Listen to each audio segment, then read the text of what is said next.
Okay, so we did a quick drawing of a cube and a cone and a sphere, or at least the shapes that make the base of that form.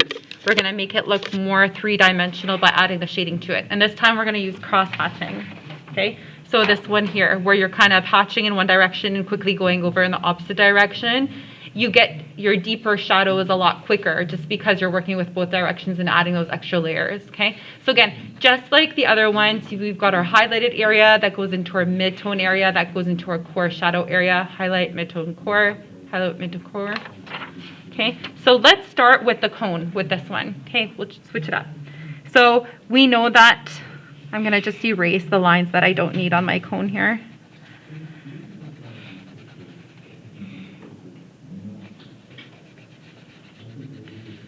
So those lines that you use to map out the cone, you can clean up.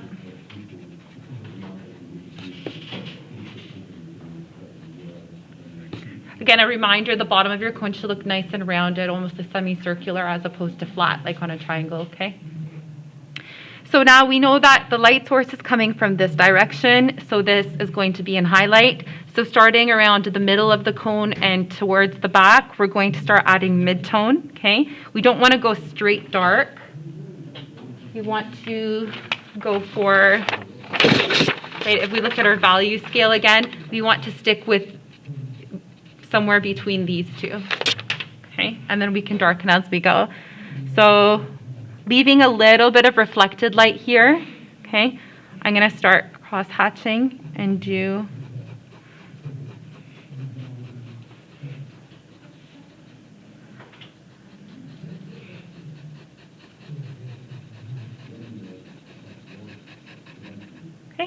so I've got one layer, maybe moving backwards a bit. I'm going to do another one.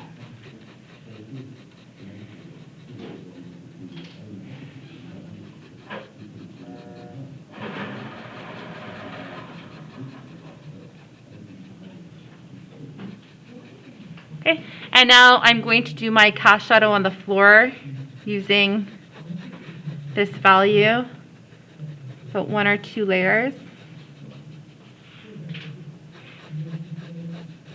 So I'd say once you guys get used to drawing, and even when you go into grade 10 and 11, if you don't like blending and you want to do one that's more manual like this, cross-hatching will probably be your go-to because it's pretty quick. Okay, so now we want to just darken our core shadow here at the direct opposite side of the light source. So I'm going to go into this side, and now I want to deepen the value. So try to push it till you get to one of these.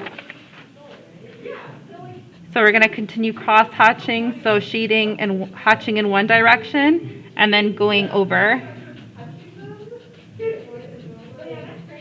in the opposite.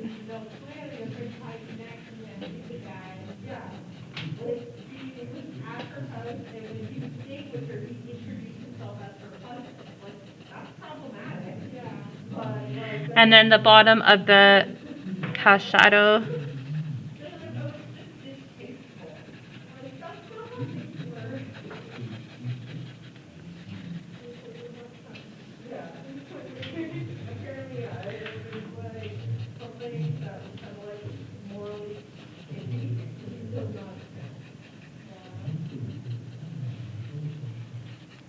Okay?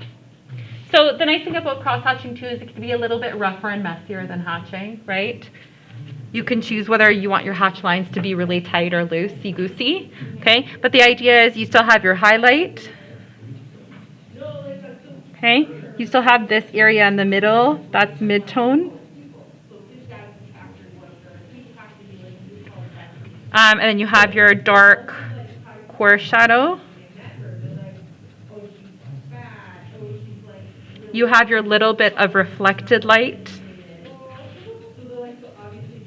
okay? And you have your cast shadow, and it goes from dark to light.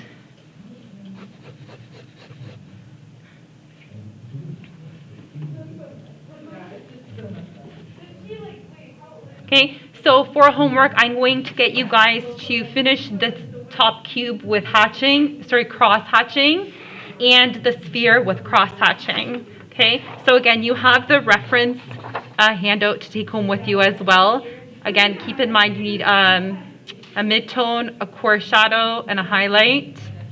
And then your cast shadow is going to go darker to lighter as you move away from the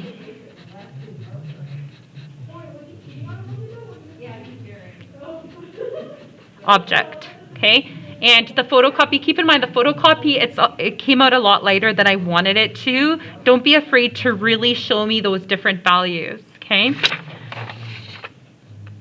The pencil one shows it a little bit more. You do want mid-tone in here. You need to transition from highlight to mid-tone to core shadow, because without that mid-tone, it's going to be too high contrast, okay? So we're gonna finish our 3D forms with hatching for homework.